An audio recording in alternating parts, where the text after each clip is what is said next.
En las profundidades del Archivo Histórico Nacional de Madrid existe una colección de fotografías olvidadas que el gobierno español ha mantenido en silencio durante más de 8 décadas. Entre ellas, una imagen tomada en octubre de 1937 captura las expresiones solemnes de 23 soldados republicanos posando frente a las ruinas de Belchite, apenas días después de su victoria en la batalla que dejó la ciudad aragonesa en escombros. Lo que sigue es el primer relato completo de lo que muchos consideran uno de los casos más perturbadores de espionaje y traición durante la Guerra Civil Española, una historia que comenzó a revelarse con un simple gesto capturado en el tiempo. La luz de la tarde se filtra por las altas ventanas del Archivo Histórico Nacional, iluminando las partículas de polvo que flotan sobre mesas de madera desgastadas por el tiempo. Es aquí donde el doctor Carlos Mendoza, un historiador militar de 47 años con ojos cansados pero intensos, pasa sus días examinando fotografías y documentos antiguos. Lleva 3 años investigando los aspectos menos conocidos de la Guerra Civil Española, en particular la red de espionaje que operaba en ambos bandos. Esta mañana de abril de 2023, mientras Carlos ajusta sus gafas de lectura, no tiene idea de que está a punto de descubrir un secreto que ha permanecido oculto durante 86 años. Cuando encontré esa fotografía, estaba catalogando imágenes del Frente de Aragón para una exposición sobre la batalla de Belchite, explica Carlos, mientras coloca cuidadosamente la fotografía en blanco y negro sobre la mesa. Era una imagen que había sido vista por decenas de investigadores antes que yo, pero nadie había notado lo que estaba escondido a simple vista. La fotografía muestra a 23 soldados republicanos posando en formación frente a una iglesia parcialmente destruida. Sus rostros muestran una mezcla de orgullo y agotamiento después de la victoria en Belchite, una batalla sangrienta que duró del 24 de agosto al 7 de septiembre de 1937. Lo que captó la atención de Carlos no fue la composición general de la imagen, sino un detalle casi imperceptible en el extremo izquierdo. Un joven soldado, apenas visible en el borde del grupo, tiene su mano derecha ligeramente levantada, con los dedos formando lo que parece ser un gesto deliberado. Al principio pensé que era un movimiento accidental, quizás ajustándose la gorra o saludando a alguien fuera del encuadre, comenta Carlos. Pero había algo en su expresión, una tensión en su rostro que contrastaba con la aparente calma de sus compañeros. Intrigado por este detalle, Carlos decidió digitalizar la fotografía y ampliar la sección donde aparecía el joven soldado. Fue entonces cuando notó la precisión del gesto, los dedos colocados en un patrón que parecía demasiado específico para ser casual. Al día siguiente, compartió su hallazgo con la doctora Elena Vidal, una especialista en códigos militares que trabajaba en el piso superior del archivo. Recuerdo que Carlos entró en mi oficina con una carpeta bajo el brazo y una expresión que oscilaba entre la excitación y la incredulidad, relata Elena, ahora sentada en la misma sala de investigación donde comenzó todo. Cuando me mostró la ampliación digital de ese gesto, inmediatamente reconocí el patrón. Era un código de señales utilizado por agentes infiltrados en el bando republicano, una advertencia silenciosa que significaba peligro inminente. La fotografía, datada el 10 de octubre de 1937, fue tomada exactamente una semana antes de que toda la compañía fuera emboscada y aniquilada en las montañas cercanas a Fuendetodos, a unos 44 kilómetros de Zaragoza. Los 23 hombres en la imagen, incluido el joven del gesto, figuraban en los registros militares como caídos en combate el 17 de octubre de 1937. Un informe oficial atribuía la emboscada a fuerzas nacionalistas que habían interceptado comunicaciones sobre los movimientos de la compañía. Pero había inconsistencias en los documentos, detalles que no encajaban con la versión oficial. Lo más extraño era la existencia de 2 informes contradictorios sobre el mismo incidente, explica Carlos mientras extrae documentos de una carpeta desgastada. El primer informe, redactado por el comandante de la brigada, atribuía la emboscada a una filtración de información. El segundo, escrito 3 días después por un comisario político, hablaba de un ataque sorpresa sin mencionar posibles filtraciones. Alguien estaba ocultando algo. La revelación del gesto en la fotografía desencadenó una investigación que llevaría a Carlos y Elena a través de archivos olvidados, testimonios contradictorios y documentos clasificados que habían permanecido sellados durante décadas. Su búsqueda comenzó con una pregunta aparentemente simple: la identidad del joven soldado que había intentado advertir a sus compañeros mediante un gesto codificado que quedó preservado en la fotografía. En el reverso de la fotografía solo había una anotación escrita a lápiz: Compañía Durruti, Belchite, octubre 1937, pero ninguna identificación de los individuos, señala Carlos. Tuvimos que cruzar esta imagen con los registros militares de la 26ª División, anteriormente conocida como la Columna Durruti. Fue un proceso meticuloso. Después de semanas comparando rostros con fotografías de carnets militares, finalmente identificaron al joven como Manuel Sánchez Rivera, un soldado de 22 años originario de un pequeño pueblo de Asturias. Su expediente militar era escueto: apenas unas páginas que detallaban su incorporación a las milicias republicanas en agosto de 1936 y su posterior asignación a la Compañía Durruti. No había nada que sugiriera una conexión con actividades de espionaje o contrainteligencia. Lo que nos llamó la atención fue que su expediente había sido revisado en noviembre de 1937, más de un mes después de su supuesta muerte, explica Elena. Alguien había consultado su archivo y añadido una nota marginal que decía simplemente: caso cerrado, sin interés para la investigación interna. Esto era inusual, especialmente para un soldado raso sin aparente relevancia. Esta anomalía llevó a Carlos y Elena a profundizar en los archivos del Servicio de Información Militar Republicano, conocido como SIM. Establecido en agosto de 1937, apenas unas semanas antes de que se tomara la fotografía, el SIM estaba encargado de la contrainteligencia y la detección de espías y saboteadores. Los archivos del SIM habían sido parcialmente destruidos al final de la guerra, pero algunas secciones sobrevivieron, custodiadas ahora en el Archivo Histórico Nacional. Encontramos un registro fragmentado de una investigación sobre posibles infiltrados en las unidades que operaban en el frente de Aragón. Continúa Carlos. No mencionaba nombres específicos, pero hacía referencia a elementos sospechosos en varias compañías, incluida la Durruti. Lo más revelador era una anotación sobre un joven recluta de Asturias que había reportado actividades sospechosas entre sus compañeros. A medida que la investigación avanzaba, Carlos y Elena descubrieron que Manuel Sánchez Rivera no era el infiltrado, como inicialmente habían sospechado, sino alguien que había detectado la presencia de un espía en su unidad.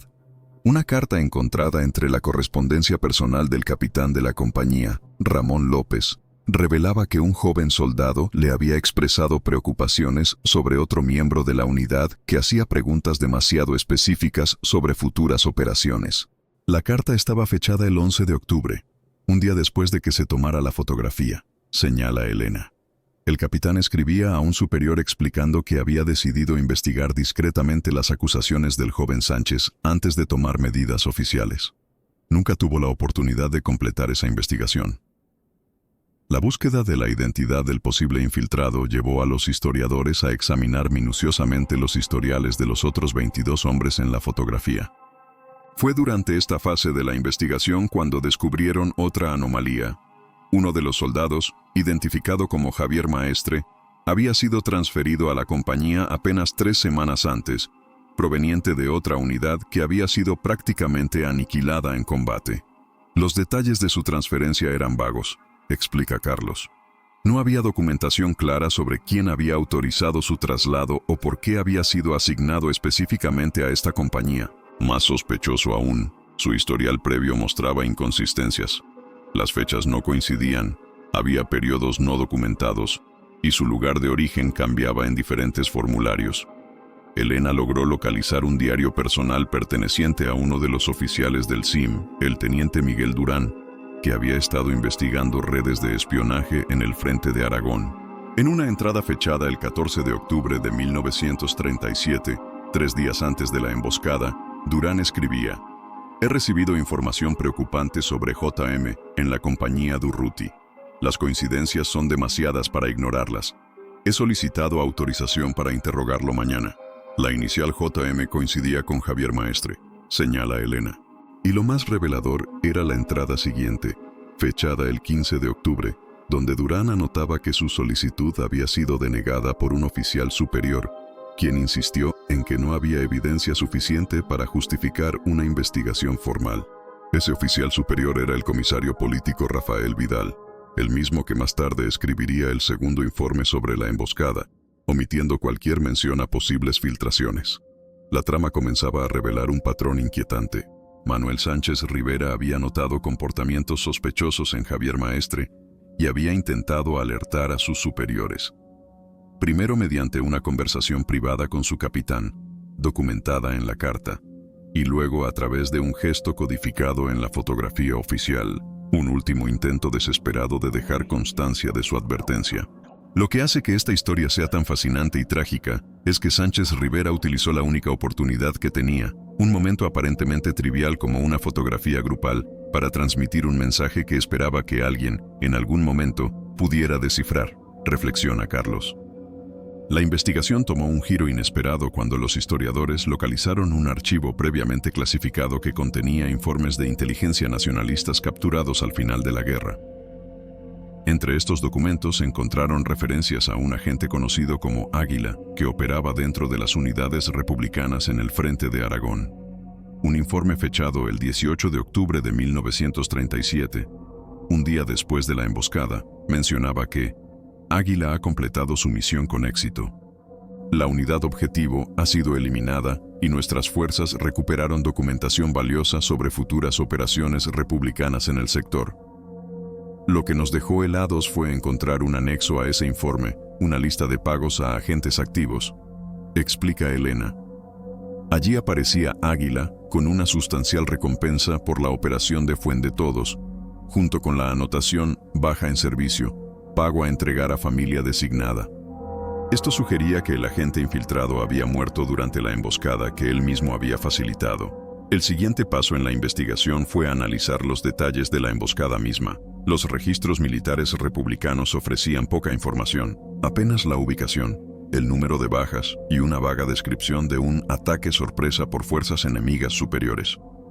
Sin embargo, en los archivos municipales de Fuendetodos, Carlos descubrió el testimonio de un pastor local que había presenciado parte del ataque desde la distancia. El testimonio del pastor, un hombre llamado Ernesto Gracia, contradecía la versión oficial en varios aspectos, señala Carlos. Según Gracia, la compañía republicana no parecía estar en formación de combate cuando fue atacada. Describió cómo los soldados caminaban relajados, como si estuvieran en territorio seguro, cuando comenzó el fuego desde las colinas circundantes. Más significativo aún, mencionaba que había visto a un soldado republicano separarse del grupo justo antes del ataque y correr hacia una posición elevada, desde donde parecía hacer señales. Este testimonio sugería que la emboscada había sido cuidadosamente planeada, con la complicidad de alguien dentro de la compañía que había guiado a la unidad hacia la trampa. Los historiadores comenzaron a sospechar fuertemente que Javier Maestre era Águila, el agente infiltrado que había condenado a sus propios compañeros. Pero quedaba una pregunta desconcertante, explica Elena. Si Maestre era el infiltrado, ¿por qué habría muerto en la misma emboscada que él había organizado? ¿Fue un error de cálculo, un sacrificio planificado, o había algo más que no estábamos viendo? La respuesta llegó cuando Carlos descubrió un informe médico entre los documentos recuperados después de la emboscada.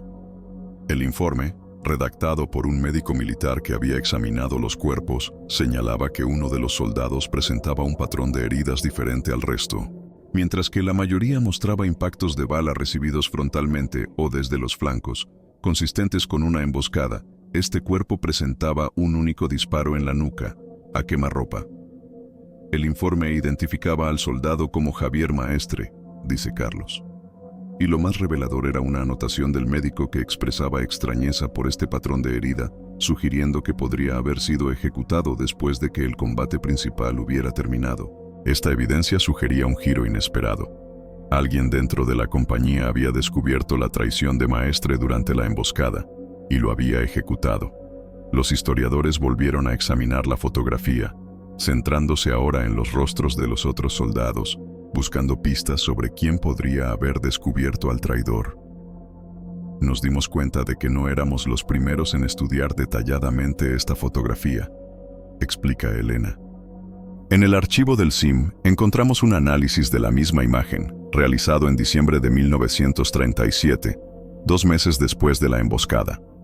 El analista había marcado no solo a Manuel Sánchez Rivera y Javier Maestre, sino también a otro soldado, Antonio Ramírez, un veterano que aparecía en el extremo derecho de la fotografía. Los registros del CIM revelaron que Ramírez no era un simple soldado, sino un agente de contrainteligencia que había sido asignado discretamente a la compañía para investigar sospechas de infiltración. Su presencia explicaba por qué el comisario político había bloqueado la investigación solicitada por el teniente Durán, pues ya existía una operación encubierta en curso. Aparentemente, Ramírez había estado observando tanto a Sánchez Rivera como a Maestre, continúa Carlos. Había notado las sospechas del joven asturiano y probablemente también había detectado comportamientos sospechosos en Maestre, pero necesitaba evidencia concreta antes de actuar.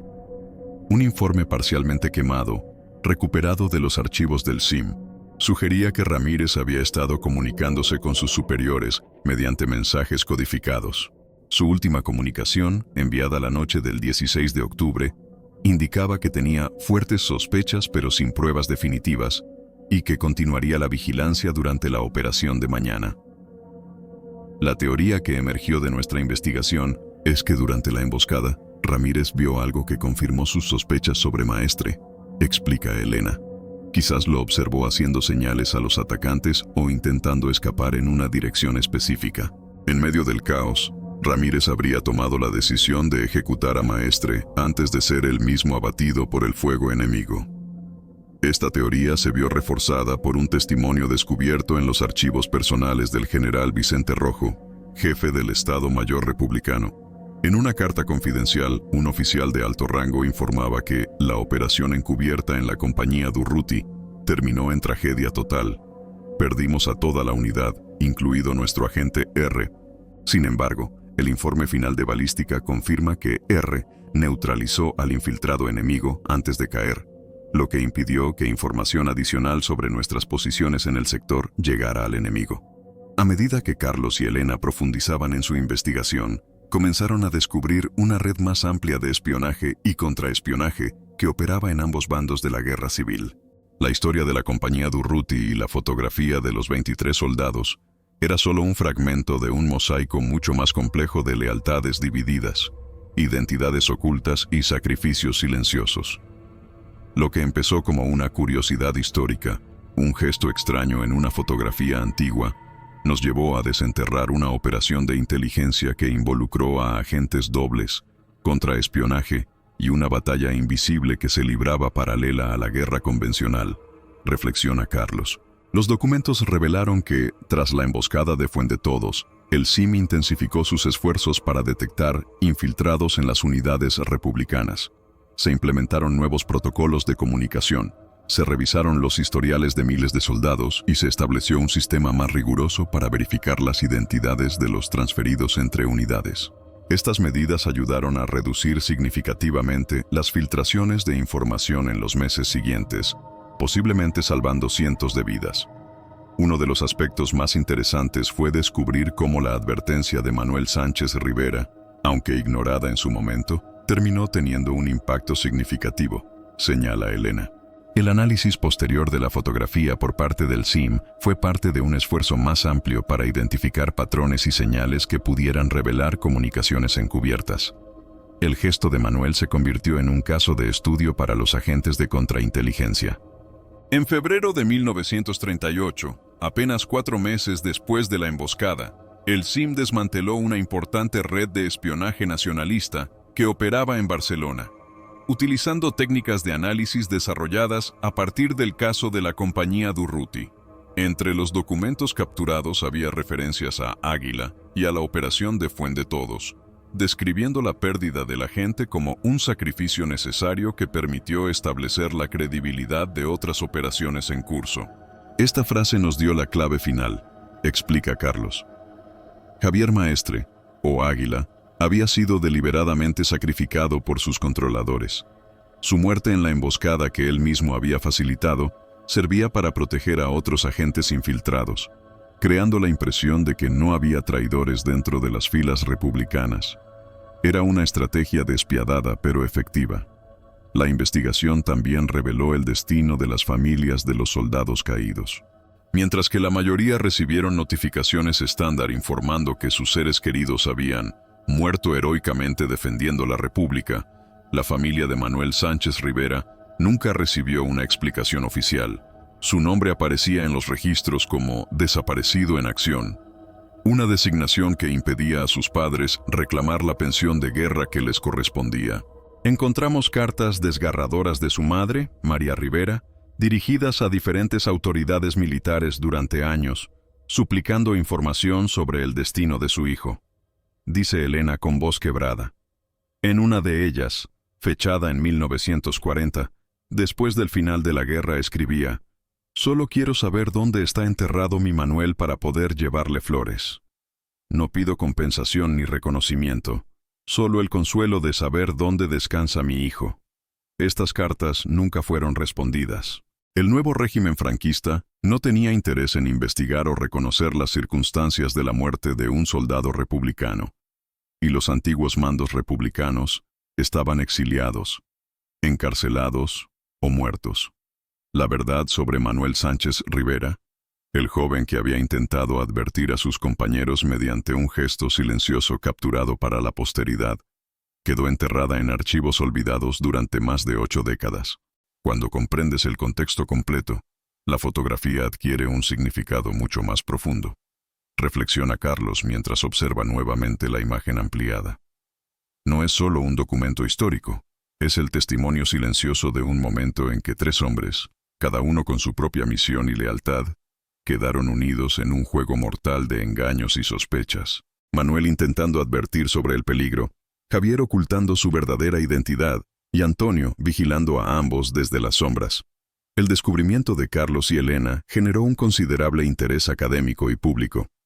En septiembre de 2023, el Ministerio de Defensa español organizó una exposición titulada Gestos del pasado, secretos revelados, centrada en la fotografía de los 23 soldados y la investigación que había desenterrado su historia oculta. Miles de visitantes acudieron para contemplar la imagen ampliada y leer los documentos que habían permitido reconstruir los eventos de octubre de 1937.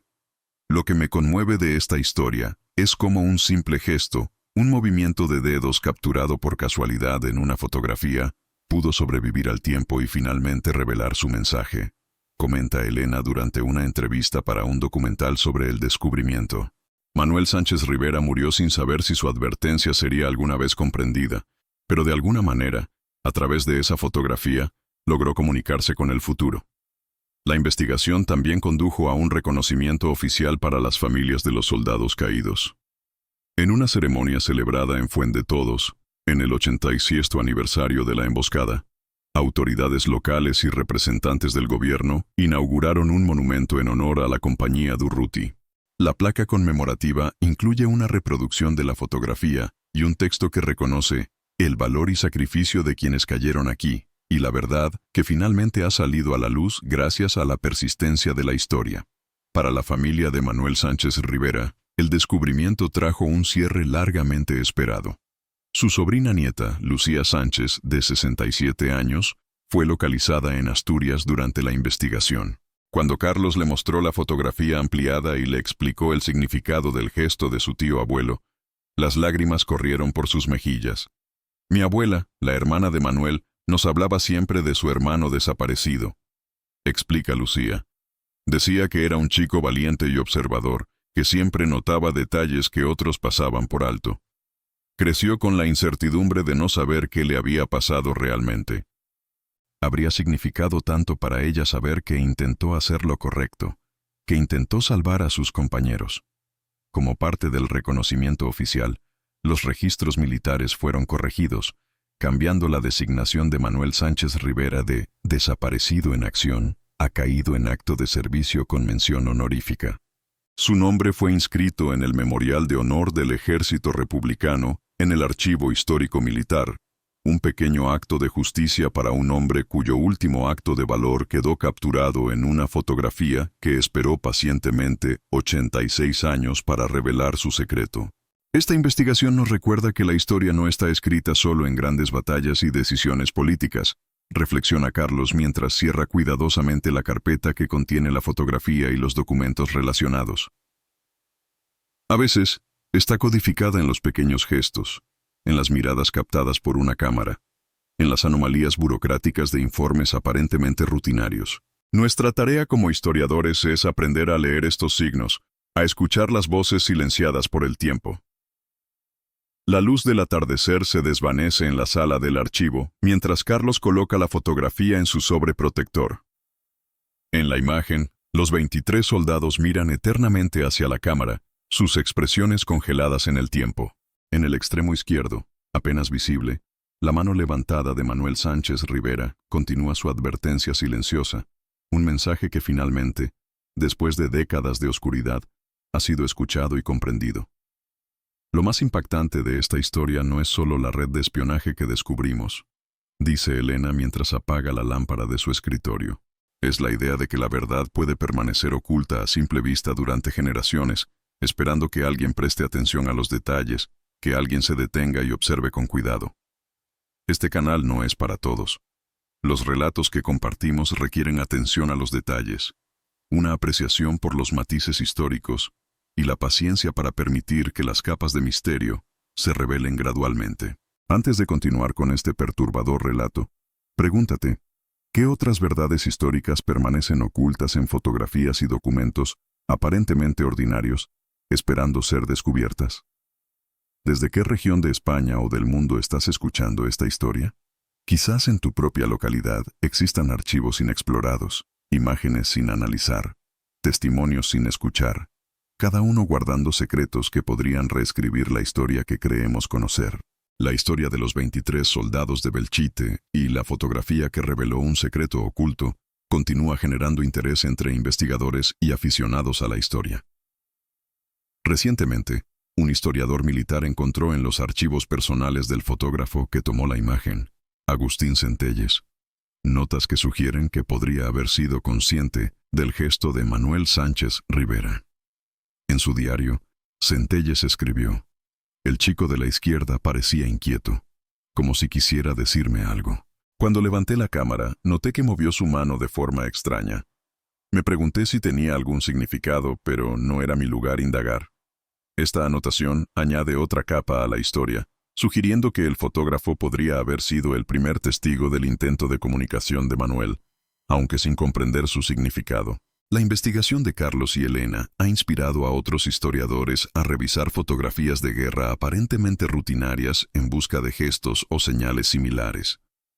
Deja un comentario con tu teoría sobre otros posibles códigos ocultos que podrían estar preservados en imágenes históricas. La verdad, como nos muestra esta historia, a veces está capturada en un simple gesto, esperando pacientemente a que alguien, algún día, lo note y descifre su mensaje.